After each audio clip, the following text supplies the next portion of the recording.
Is Rachel in the room somewhere? Or maybe we can beam her in live from London. Rachel,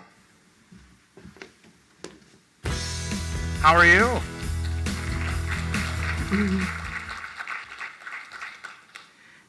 Good afternoon. Really well. This is good. Is it morning or afternoon? It's morning This is the here. first time I've done this as a hologram.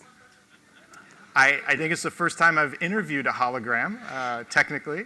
And you look fantastic on stage here with us. And just to prove this is live, anyone can ask a question, any question you want. Rachel's going to be with us for the next time to talk about trust, and she really wants to hear from you.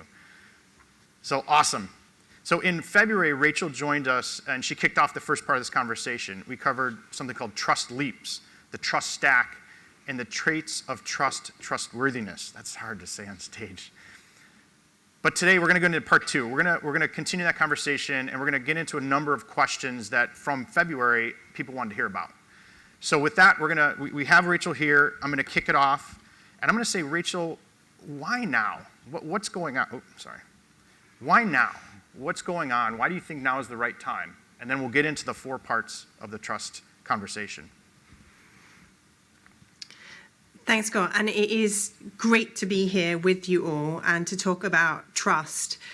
Trust has always been important, but as you mentioned, Scott, we are living in probably one of the greatest periods of uncertainty, and trust really plays two but very different roles.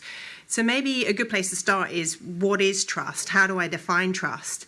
Well, a lot of people talk about trust as an attribute or a value or a currency, but actually trust is a feeling. It's something we feel towards someone or something. And it's interesting you mentioned the gap between how businesses think about their products and services and then how consumers talk about them, because trust is highly subjective.